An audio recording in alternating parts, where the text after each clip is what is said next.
So you're pretty happy with how that's come out. That flap is opening and closing nice and firmly, and with a little bit of encouragement, this locking mechanism is freed up.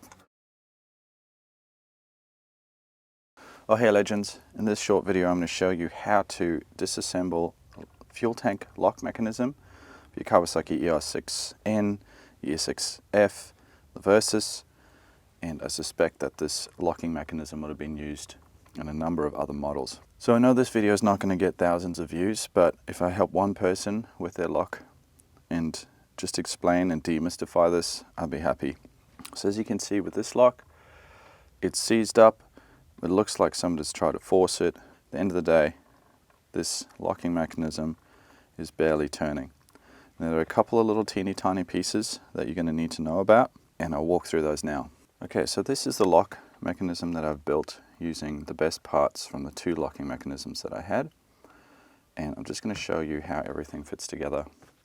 You're going to need a Phillips head screwdriver, making sure that you've sprayed plenty of lubricant or WD-40 onto your lock before you start doing this. First thing we're going to do is remove these two longer screws, and then very carefully we're going to take this off. Now there is a spring in here, and that has a tendency to just spring out. So just show you how that fits in. So just carefully push that into place. Then we're going to get a flathead screwdriver and just push that, making sure this is all lined up. Push that spring back in and it has a tendency to pop out the other side like that just did. Holding everything down firmly, we're going to push that spring back in, making sure that it doesn't all pop out. Once it's in place, just be careful, like I said, it has a tendency to go flying. Put that down like that and it should stay in place. Then we're going to remove this plate. Then this comes off. So this is the actual rubber seal that seals your fuel tank. Then in here, there's a little O-ring, and we're going to swap over to macro lens for this part. So in this little section, we have a few things. We have a tiny little O-ring. We have this little piece, which has 4 dots on the back. The 4 dots go downwards. We have this ring, which holds the 4 springs in place, which I'll just pull those into focus. So 5 springs. That ring holds these 5 springs in place. So we're going to take out the 5 springs. There's also a little bullet in there that comes out of there. There's this piece.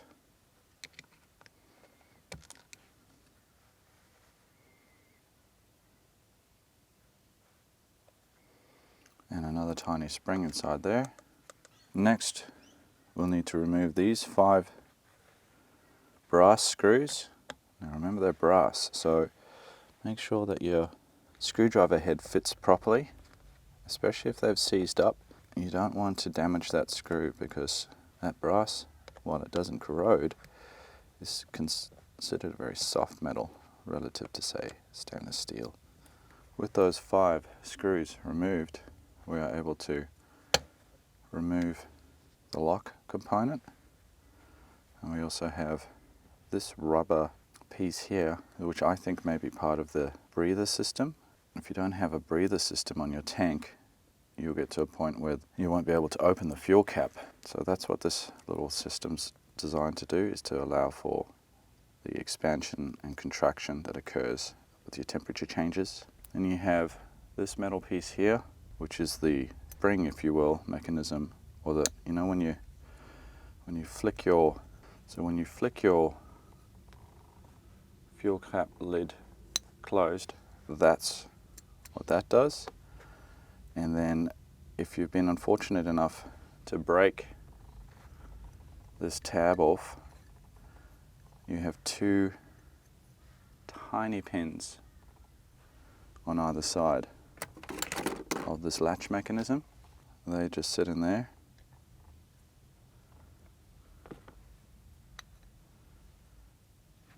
And that way you can remove everything. Okay, so now we're going to put everything back together. First things first, we're going to put this little rubber piece back onto the flap.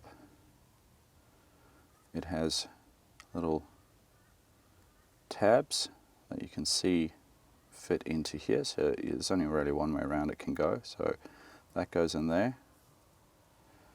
Then we're going to take these tiny pins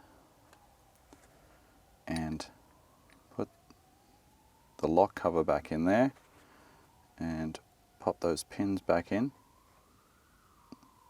very much like a watch strap, if you've ever done that. And there you go. So there's a likelihood that you've snapped those at some point in your life. So if you need to replace them, not sure if you can just buy those pins, but maybe find an old lock that's damaged, pull them out. They come out quite easily. Then we're going to place this piece here and get that ready. So we're working this way around much easier because of gravity. So that's in place. Our pins are in and this rubber piece is in. And you'll see that that's going to slot into there. Looks like a crop circle. Making sure everything's lined up. Gently place that back in there. Next, we're going to put these 5 little springs. Now don't mix them up with this. There's one spring that's thinner that goes into here. I'll do that in a minute. So you get your 5 springs which push the rubber seal down onto your fuel tank. Then you have this ring, and you'll see it's got a kind of flat side and it's got a raised side. That's there to keep the springs in place. So that goes on there. Then we're going to drop this little brass, I'm going to call it a bullet, into there. A little O-ring, I call it a soft spring, a little soft spring in there. Just stand it up as straight as possible, like that. Then this little teardrop shaped piece goes in. There's 2 pieces very similar. One's got a little tab on it, and one has these 4 dots. That goes in there like that. Next, sorry, back up. Before we put this ring on, we need to put these brass screws in. So these screws go and then they kind of just stop. And once they stop, just stop. Don't try and tighten them up any further because you will strip the head of that screw. And if you ever need to do any further work on this lock, you're going to be in a lot of difficulty to use some kind of screw extractor or a bolt extractor and then try and find another one of these tiny screws, which could be a challenge. There are 5 of those, and I'm just feeling that they're all the way in. Then we go on with this ring. Next will be this. So to ensure that just got a torch here to show you, to ensure that you've got this the correct way around, if you look inside there, you can actually see there's a round O and the teardrop shape, which corresponds to these here. It's really important that you get that the right way around. So when we place this hole, there's a hole in this piece that's over there, which then means that this hole needs to correspond with that, which also then means that this locking mechanism goes the right way around. These 2 holes are different sizes, so you can't really put this the wrong way around. And I'm just going to put a little bit of universal grease into that lock just to help it long term not stick. Grease in there. it doesn't want to fit in, spin it around and you'll feel it will click right into place.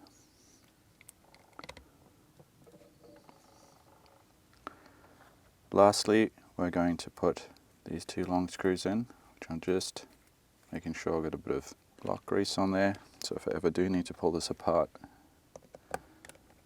it's going to be a little bit easier. These need to be firm, but not overly tightened. It's a very fine thread on here. And that's it.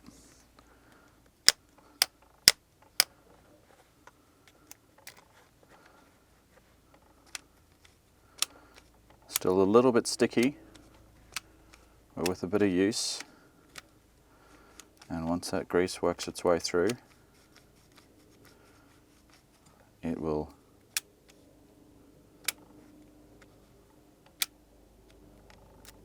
and we're good. So that's now ready to go into the tank.